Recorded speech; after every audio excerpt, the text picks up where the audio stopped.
everyone, this is me Nandita Anand and today I am going to teach you I Know Why the Caged Bird Sings. This poem is written by Maya Angelou.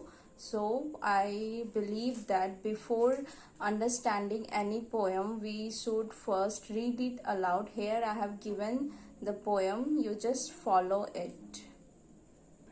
So let's start reading poem. A free bird leaps on the back of the wind and floats downstream till the current ends and dips his wing in the orange sun rays and dares to claim the sky. But a bird that stalks down his narrow cage can seldom see through his bars of rays. His wings are clipped and his feet are tied, so he opens his throat to sing. The caged bird sings with fearful trill of things unknown, but long for still, and his tune is heard on the distant hill. For the caged bird sings of freedom. The free bird thinks of another breeze, and the trade winds soft through the singing trees, and the fat worms waiting on a dawn bright lawn, and he names the sky his own. But a caged bird stands on the grave of dreams, his shadow shouts on a nightmare scream, his wings are clipped and his feet are tied, so he opens his throat to sing. The caged bird sings with a fearful trill of things unknown, but long for still, and his tune is heard on the distant hill. For the caged bird sings of freedom. So the stanza opens with natural beauty of the sunset. So यहाँ पे poet बता रही है कि sunset जो है वो बहुत ही सुंदर लग रहा है, बहुत ही ब्यूटीफुल है, जहाँ पे फ्रीली बर्ड्स जो है वो उड़ रहा है. तो यहाँ पे पोएट जो है वो डिस्क्रिमिनेट किए, मीन्स डिफरेंस बताई है कि एक बर्ड जो केज में रहता है और एक बर्ड जो फ्रीली आसमान में उड़ रहा होता है. तो ये दोनों में डिफरेंस क्या होता है, और ये एक अमेरिकन और अफ्रीकन का डिस्क्रिमिनेशन के भी बारे में बता रही है, क्योंकि ये जो है माया एंग्ल्यू जो है ये बहुत ही इस चीज के लिए बहुत ही इनको प्रॉब्लम हुआ है ये सारे चीज से. तो कहीं ना कहीं वो अपना फीलिंग भी शेयर कर रही है through birds. So first stanza में इतना ही है.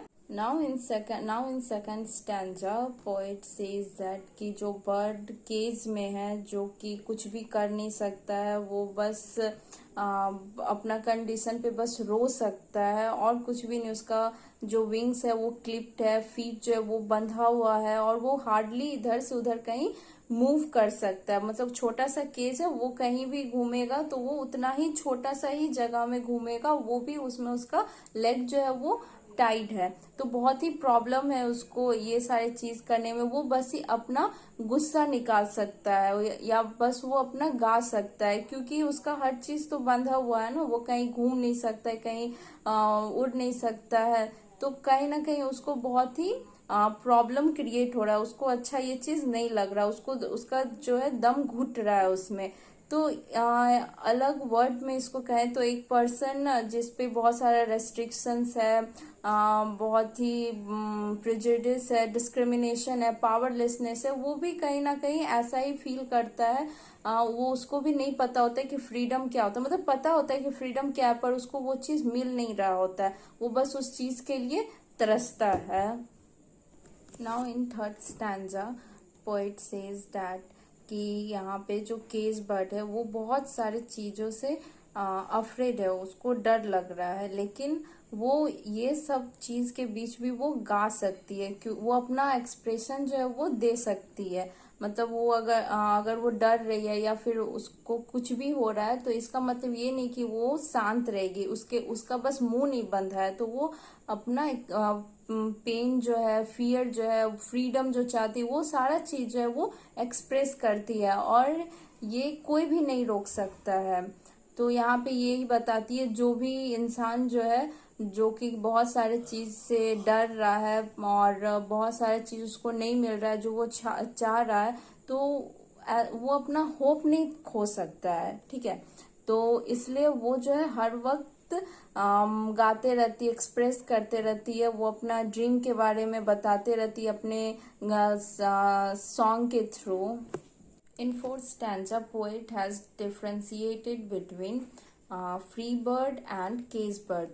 So तो जो भी फ्री बर्ड है वो फ्रीली आसमान में उड़ रहा है, खा रहा है, जब मन जो वो कर रहा है। ऑब्वियसली जो केज बर्ड है उसको कोई भी फ्रीडम नहीं है, वो बस अपना हेल्पलेस है, वो बहुत ही अनॉयड फील करता है, क्योंकि उसके पास क्या है, कुछ भी नहीं है, बस एक वो गा सकता है, उसका हर चीज तो रेस्ट्रिक्टेड है।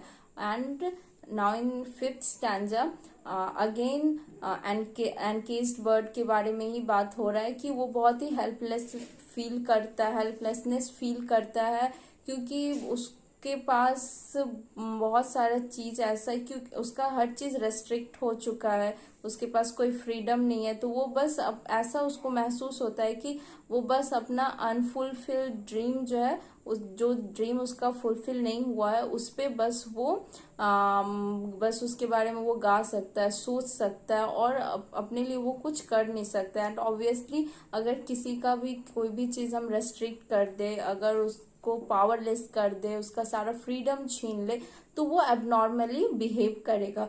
तो उसी तरह ये केस बर्ड भी है जो कि एबनॉर्मली बिहेव करता है। ओके।